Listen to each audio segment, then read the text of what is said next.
오늘 우리에게 주신 하나님 말씀은 요한복음 16장 7절에서 14절 왜 떠나는가 라고 하는 제목을 가지고 말씀을 보도록 하겠습니다. 주어가 뭐겠습니까? 왜 예수님이 떠나는가입니다. 내가 떠나는 것도 아니고 네가 떠나는 것도 아닙니다. 예수님이 왜 떠나야만 하는가 하는 부분들을 오늘 말씀을 보도록 하겠습니다. 자, 오늘 요한복음 16장 7절에서 14절까지 한 절씩 교독합니다. 그러나 내가 너에게 실상을 말하노니 내가 떠나는 것이 너에게 유익이라. 내가 떠나가지 아니하면 보혜사가 너에게로 오시지 아니할 것이요 가면 내가 그를 너에게 보내리니 그가 와서 죄에 대하여 의에 대하여 심판에 대하여 세상을 책망하시리라.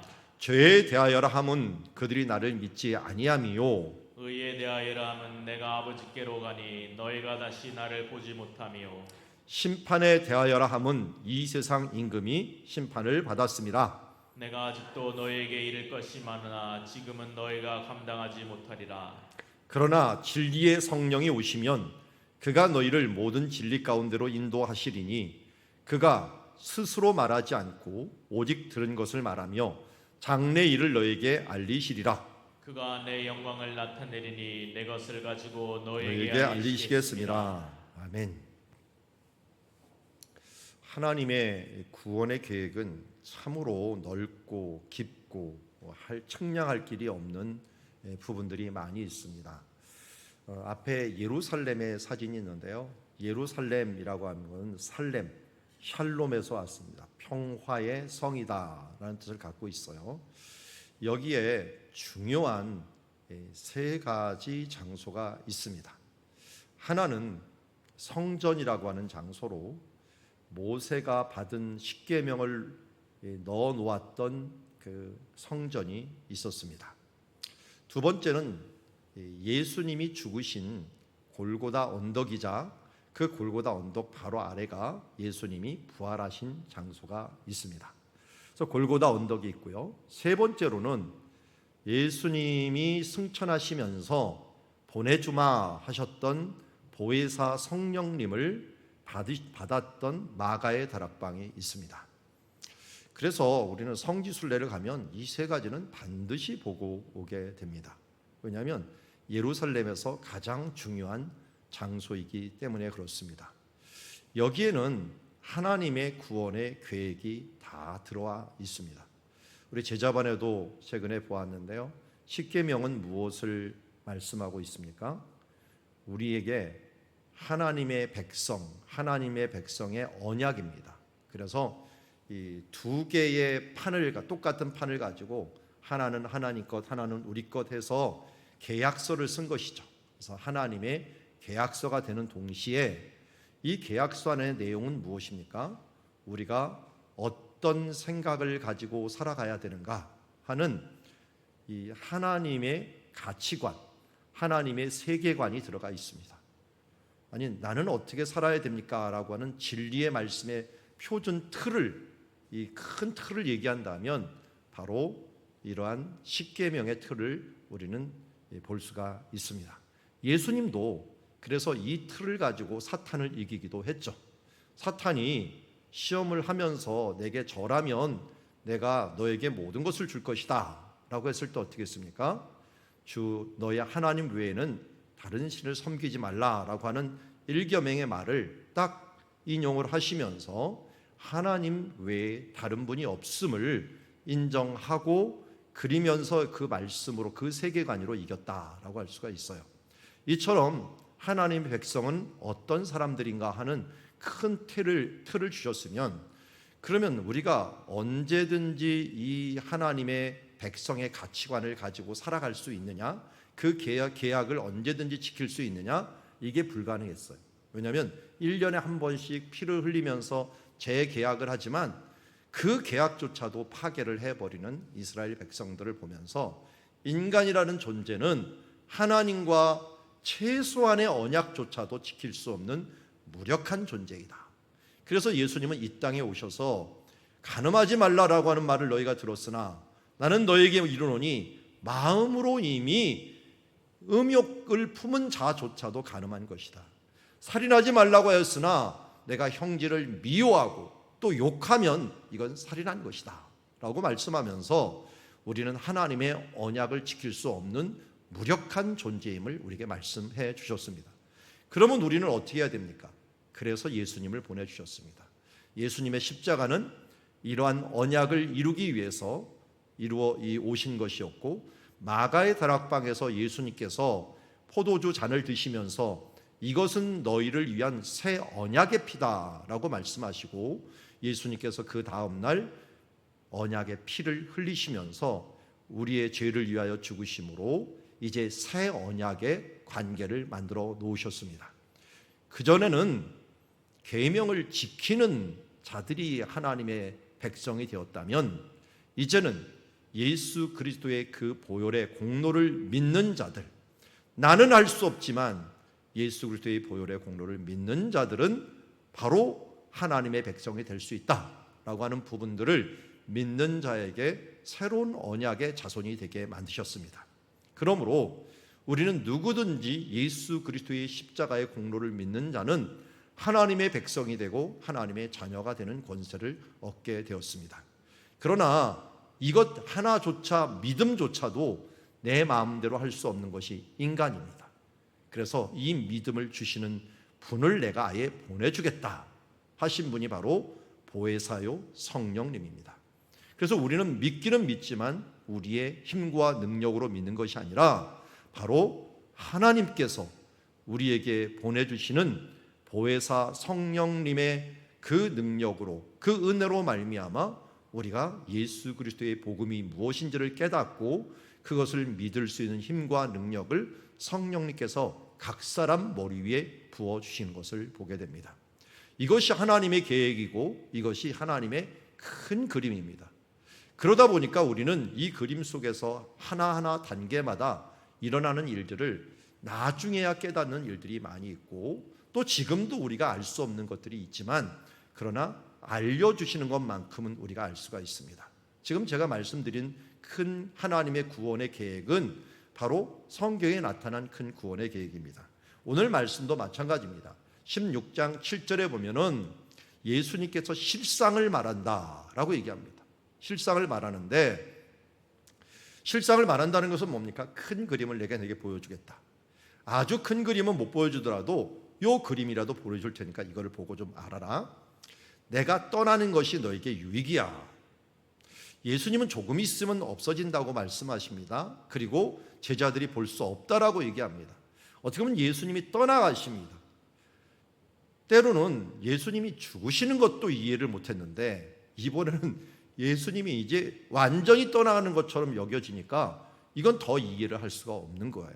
예수님께서 죽으신다고 얘기하니까 베드로가 그런 일은 절대로 없어져야 됩니다 하면서 막 말리기도 하고, 예수님을 잡아가니까 이 칼을 들고서 말고의 귀를 치면서 내가 죽기까지 한번 싸워보겠다 하면서 하는 그 모습 가운데 하나님의 계획이라고 하는 것은 안중에도 없고, 그가 생각하는 이성, 자기가 생각하는 그 감성에 의해서 움직였던 제자들에게 이번에 떠나는 것은 더 충격적인 일입니다. 예수님이 그나마 40일 동안 부활한 뒤에 이스라엘 백성들과 함께 또 제자들과 함께 있었습니다. 그리고 나서 내일 모레 이제 금요일 날 예수님께서 승천하십니다. 1년에 한 번씩 승천일이 돌아옵니다. 이 승천일이 돌아오지만 예수님이 안 떠나면 안 됐나? 예수님이 부활하신 몸처럼 동해 번쩍 서해 번쩍 하면서 이 사람도 만나주고 저 사람도 만나주고 그러면 어때요?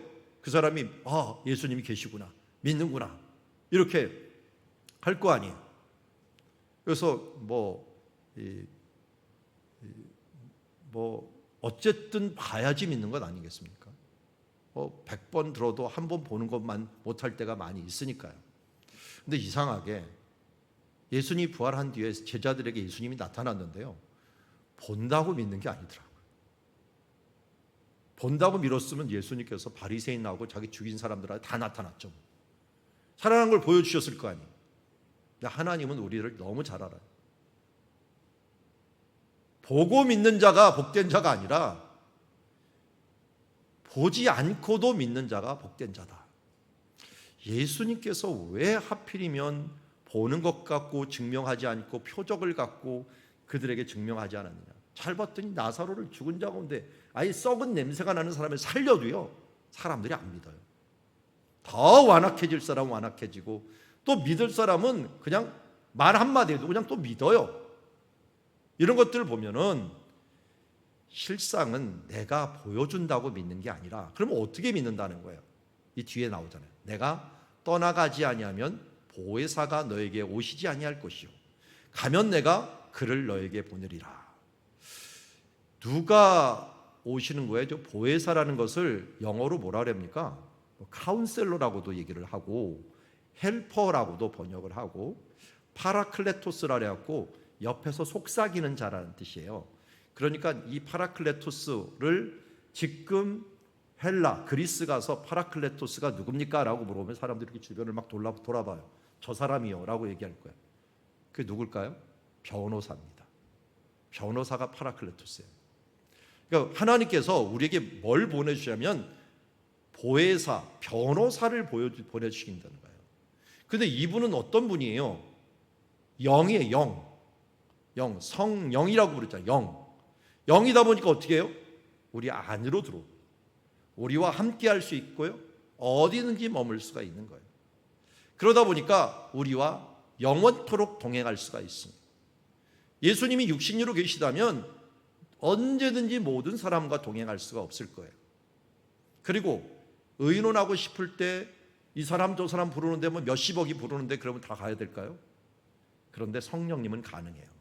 성령님은 무소부지하신 분, 안 계신 것이 없고 존재하지 않는 것이 없기 때문에 성령님은 누구에게나 수천 명, 수만 명, 수억 명, 수백억이 되더라도 그들과 함께 동행할 수 있는 분이 영으로 오신 성령님이에요. 그러니까 실상은 너희가 알려주는데, 성령인 이 영이, 나중에 보면 이 영을 예수님의 영이라고 부릅니다. 예수님의 영이 너희 가운데 오는 것이 더 유익이다. 왜냐하면 너희와 영원토록 동행할 수 있다. 그래서 성령님의 특징은 인도, 동행, 이런 말을 많이 씁니다. 우리와 함께 끝까지, 세상 끝날까지 내가 너희와 함께하리라 라는 말이 뭔 말인가? 아니, 예수님께서 어떻게 끝날까지, 그러면 12명에게만 같이 한다는, 11명에게만 같이 한다는 뜻인가? 그게 아니었다는 거예요. 믿는 사람 모두에게 함께하는 것이, 예수님이 올라가셔서 하나님의 영이자 성령님이자 또 예수의 영을 보내주시는 것이 너에게 유익이다 라고 하는 말을 말씀해 주십니다. 또한 이 성령이 오시면 1차적으로 동행을 합니다. 2차적으로 뭘 하느냐 봤더니 8절에 보니까, 여기 보니까 죄에 대하여, 의에 대하여, 심판에 대하여 세상을 책망하리라. 이 부분들은 주로 제사장이 하는 일들이에요. 죄가 무엇인지, 의로운 자가 당신이 지금 의로운 상태인지 아닌지, 그리고 심판을 받아야 되는지 사법권에 해당하는 부분이에요. 사법권에 해당하는 부분. 예수님께서 우리를 위하여 십자가의 죽으심으로 말미암아 죄에 대하여 해결을 해 주셨어요. 의로운 자가 되도록 부활해 주셨어요. 그리고 이제 마지막 날 이 부분들에 대해서 심판, 아니 예수를 믿지 않은 사람들은 이미 심판을 받았다라고 얘기하고 있습니다. 만약 예수 그리스도의 십자가를 믿지 않고 그를 따르지 않는 것은 죄에 대하여라 하면 어떤 게 죄가 되어버려요? 이제는 예수 그리스도를 믿지 않는 게 죄가 되어버립니다. 의에 대하여라는 건 예수님께서 죄와 사망의 법에서 해방하였으므로, 죄의 삭은 사망이기 때문에 죄값을 다 치루었으니 이제 의로운 자가 되어서 죄 가운데 거할 수 없게 되었어요. 예수님은 이 땅 가운데 거할 수가 없었어요. 왜? 의로운 자가 되어버렸어요. 죄를 다 끝내버렸기 때문에. 그래서 아버지께로 갑니다. 이제 의로운 땅 그쪽으로 갈 수밖에 없었습니다. 심판에 대하여 하면 이 세상 임금, 이 세상 임금은 뭐 사탄이 될 수도 있지만, 이 사탄만큼 우리에게 위험한 적은 죄의 삭을 주는 사망이라고 할 수 있죠. 이제 사망이, 죽음이 심판을 받았습니다. 왜? 예수 그리스도의 그 보혈의 공로로 심판을 받았다. 그래서 우리가 예수 그리스도의 보혈의 공로를 통하여 의롭다함을 얻었는데, 그 의롭다함을 믿는 자는 죄에서 해방되는 것이고 믿지 않는 자는 죄 가운데 그대로 있는 것이고 그 믿는 자들은 의롭게 되어서 하나님 나라에 이미 믿음으로 이른 것이고 또 이 세상에 있는 죄와 사망은 일단 심판을 받아서 더 이상 우리 가운데 왕노릇하지 못하는 일들이 일어나는 하나님의 공의가 바로 예수 그리스도의 십자가를 통해서 이루어질 것임을 예수님이 죽기 직전에 이 말씀을 해 주셨습니다. 그리고 이제 예수님이 죽으시는 것, 예수님이 떠나는 것, 이것이 뭐 어떤 유익인가? 특별히 성령님이 오셔서 13절에 보니까 성령이 오시면이라고 했는데 그 성령님을 뭐라 그래요? 진리의 성령이라고 얘기합니다. 진리의 성령이 오시면 어떻게 해요? 너희를 모든 진리 가운데로 인도하시리라. 우리 모두 성령 충만해야 됩니다. 왜냐하면 하나님의 인도를 받으려고 하면 그렇습니다. 분별력이 있으려면 그렇게 해야 돼요. 내가 무엇을 하든지 어디에 있든지 어떤 위치에 있든지 우리는 정말 많은 일들을 선택해야 돼요. 하나님이 우리를 선택하였지만 우리가 선택해야 되는 건 뭡니까? 1차적으로 우리도 하나님을 선택해야 돼요. 하나님의 가장 큰 축복은 나를 선택했다는 것이고 내가 하나님 앞에 가장 큰 영광은 하나님을 선택하는 거예요. 어떤 상황이든지 어떤 문제이든지 먼저 하나님을 선택하는 겁니다. 그의 나라와 의를 구하는 것이 바로 하나님을 선택하는 거예요. 그래서 먼저 기도하는 것입니다. 내 하루를 하나님을 선택하겠다라고 하는 게 새벽 기도입니다. 내 저녁을 바로 하나님을 선택하겠다라고 하는 것들이 내 과로가 있는 삶을 선택하는 것이 또 저녁 기도라고 할 수가 있을 것입니다. 우리가 성령 강림 기도를 이제 내일 모레 시작하지만 이 부분도 내가 하나님을 선택하겠다. 하나님이 하라고 하신 일들을 내가 선택하겠다라고 하는 뜻을 의미하고 있습니다. 그렇게 하면 어떻게 한다는 겁니까? 진리 가운데로 인도해 주신다. 후회 없는 인생을 살게 해 주시고 상급 있는 인생을 살게 해 주시겠다라고 얘기합니다. 여러분 한번 돌아보십시오. 정말 어떨 때는 적게 버는 사람인데도 풍족하게 사는 사람이 있고요. 많이 버는데도 부족하게 사는 사람들이 있어요. 솔로몬 시대 때 보면은 많이 버는데 가난했어요. 왜 그러냐면 나가는 데가 많았어요. 전쟁하는 일들을 준비하느라고 병거성을 만들고 궁전을 만들고 이것저것 사치스러운 일들을 많이 하다 보니까 이게 뭔가 버는 건 많은데 항상 쪼달리면서 나중에는 세금 문제 때문에 그것 때문에 나라가 갈려지는 것을 보게 됩니다. 우리 사람들도 사는 걸 보면 참 다양해요. 적게 버는데도 풍족하게 빚도 없이 사는 사람들이 있는 반면에 많이 버는데도 분명히 왜 저렇게 빚에 쪼들려 갖고 이 세상에 찌들어 갖고 사는가 하는 부분들을 보게 됩니다. 그것은 우리가 어떤 분별력을 가지고 어떤 선택을 가지고 살아가느냐 하는 부분이에요. 이게 바로 성령 충만으로 진리 가운데서 인도함을 받느냐 못 받느냐 하는 부분들을 우리에게 보여준다라고 할 수가 있습니다. 그래서 이제 성령님이 오면 우리에게 아주 중요한 일들을 해주시는데 우리를 하나님 나라 갈 때까지 진리 가운데서 인도해 주십니다. 그래서 우리 그 사람들 보면은 조금씩 하지만 그게 모여갖고 크게 또 사용하는 사람이 있고요. 정말 많이 모인 것 같은데 한 방에 날리는 사람들도 있어요. 정말 성실하게 조금씩 이룬 사람들은 흔들리지 않게 단단하게 서가는 모습을 보게 돼요. 우리도 마찬가지잖아요. 하나님이 한번 집안을 흔들기 시작하면 그냥 다 날아가더라고요. 저도 처갓집 친척 중에 아주 저 답심리 할머니라고 있었어요. 그분이 답심리 땅을 다 갖고 있었던 분. 그런데요, 그 다음 때 한 번에 다 날아가더라고요. 사업한다고 이것저것 하더니 땅이 다 날아가갖고 지금 답심리 땅을 가지고 있습니다. 갑부였죠, 뭐. 그런데 그냥 자식 대에서 다 없어져갖고 쩔쩔매면서 사는 모습들을 보면서 야, 이거 정말 어떻게 인도함을 받느냐, 어떻게 분별력 있게 사느냐 하는 부분들이 정말 중요합니다. 우리 인생에 있어서도, 시간에 있어서도, 삶에 있어서도 모든 선택을 성령님에 의하여 성령 충만한 가운데 인도를 받기를 원합니다. 그러면 어떤 일이 벌어집니까? 하나님께서 13절 보면 장래 일을 너에게 알리신다라고 합니다. 성령의 인도를 받으면 장래에 일어날 일들을 우리 몰라요. 그런데도 성령님이 알려주신다는 거예요. 그래서 14절에 그가 내 영광을 나타내리니 내 것을 가지고 너에게 알리시겠습니다. 결국은 하나님의 영광을 나타낸다. 하나님이 기뻐하시는 일들을 한다. 이 뒤에 22절 보면 나중에 근심이 변하여 기쁨이 되게 한다라는 말씀이 있는데 그렇게 하신다는 거예요.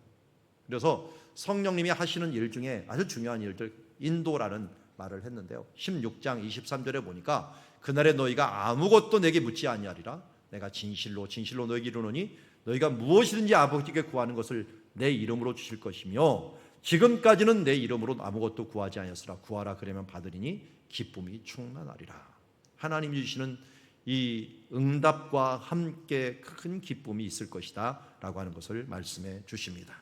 자, 오늘 예수님께서 승천하심으로, 예수님께서 떠남으로 얻는 유익이 무엇인가? 만약 우리가 떠나는 것들로만 가지고 우로 제꼈다면, 그야말로 그것 때문에 힘들어하기만 했다면 이런 일들은 일어나지 않았을 것입니다. 여러분, 우리 욥기를 통해서 욥이 힘들었던 건 무엇입니까? 큰 그림을 볼 수 없었기 때문 아니겠습니까? 우리도 언젠간 끝날 거야 라고 하는 부분들에 관해서는 그것 때문에 두려워서 덜덜 떨지는 않습니다. 조금 참으면 되지 하는 부분들이 있잖아요. 우리가 뭐 감기가 걸렸거나 뭐 열이 나거나 하는데 그게 뭐 코로나가 아닌 이상 이거 좀 아프면은 이제 열이 떨어져 라고 하는 부분들이 우리가 안다면, 특별히 뭐 이 면역 주사를 맞았으면 백신을 맞았으면 이게 확실하게 한두 시간은 열이 납니다. 그 뒤에 열이 떨어질 겁니다. 이렇게 말을 듣고 와요. 그럼 진짜 열이 나. 그 열이 나는 것 같고 벌벌벌 떨질 않죠. 이거 왜 열이 나나? 그걸 이미 아는 것들이니까요. 예수님도 떠나는 것들을 미리 제자들한테 이야기하는 거야. 떠나는 것이 너에게 유익이다. 그래야지 보혜사 성령님이 너희에 와서 내가 너와 너희와 영원토록 동행을 하고, 그리고 그가 와서 믿음으로 너희를 의롭다 하게 할 것이다. 그리고 하늘나라 갈 때까지 끝까지 인도하고 그와 동행하며 진리 가운데 행함으로 하나님은 기뻐하고 너에게도 그것이 영광이 될 것이다 라고 말씀해 주셨습니다. 오늘도 이 말씀을 우리 마음에 새기고 우리 주님의 승천이 이제 내일 모레 우리 주기적으로 돌아오는데 내일 모레 옵니다. 예수님이 떠남으로 성령님이 오심으로 우리가 성령님과 동행하고 또 성령님을 통하여 의롭다함을 받고 성령님의 인도함을 받고 성령님과 함께 행함으로 주님께 영광을 돌리는 삶이 우리 가운데 있어지기를 주의 이름으로 축원합니다. 기도하겠습니다. 하나님 아버지, 이제 성령 강림의 날이 얼마 남지 않았습니다. 주님, 명절이라고 하는 것을 주시어서 우리로 하여금 기억하게 하시고 말씀을 되새김질하게 만드시며 우리가 또 한 번 한 단계 성숙할 수 있도록 은혜 주시는 걸 감사합니다. 우리의 육신은 성장을 멈추고 차라리 쇠하여지지만 우리의 영은 날마다 새롭고 하나님을 향한 그 지식과 그 열망과 그 지혜의 열망은 우리 가운데 항상 성숙의 자리로 나가야 되는 줄 믿습니다. 우리가 쇠하는 만큼 우리의 영은 더 많이 성장하기를 원합니다. 그리하여 하나님 나라의 균형 잡힌 하나님의 자녀로서 자라나가는 시간 되게 하여 주시옵소서. 이제 예수님이 떠남으로 얼마나 큰 유익이 있었는가 하는 큰 그림을 우리는 예수님의 말씀을 통하여 실제로 이루어진 우리 역사를 통하여 우리는 알고 있습니다. 주님, 우리가 한 치 앞도 알 수 없지만 예수님께서 떠나시면서 주신 이 말씀대로 우리가 보혜사 성령님을 기다리며 기도하고 간절히 사모할 때 성령 하나님이 우리와 함께 동행하시며 그 하나님이 우리에게 임하심으로 말미암아 회개하고 애통할 마음 충만하게 허락하여 주시어서 예수 그리스도를 믿고 의롭게 되어 죄와 사망의 법에서 생명의 법으로 나아가는 하나님의 자녀로서 우리를 인도해 주실 줄 믿습니다. 하나님 아버지, 오늘도 주님의 인도하심을 받기를 원합니다. 성령의 인도함을 받기를 원합니다. 진리 가운데로 우리를 이끌어 주시옵소서. 그래야 세상이 알 수 없고 흉내낼 수 없는 하나님의 기쁨을 누리는 자 되게 하여 주시옵소서. 주님과 동행함이 하나님의 영광이요 우리의 기쁨이 되는 줄 믿습니다. 진리 가운데 행한다함이 내가 그것을 들으니 얼마나 기쁜지를 모르겠노라 하면서 요한 사도가 말한 것처럼 성령의 인도함을 받고 진리 가운데 인도함을 받아 하나님께 영광이요 우리에게는 큰 기쁨이 되는 우리 10일간의 여정이 될 수 있도록 축복하시고 인도하여 주시옵소서. 예수님의 이름으로 기도드리옵나이다. 아멘.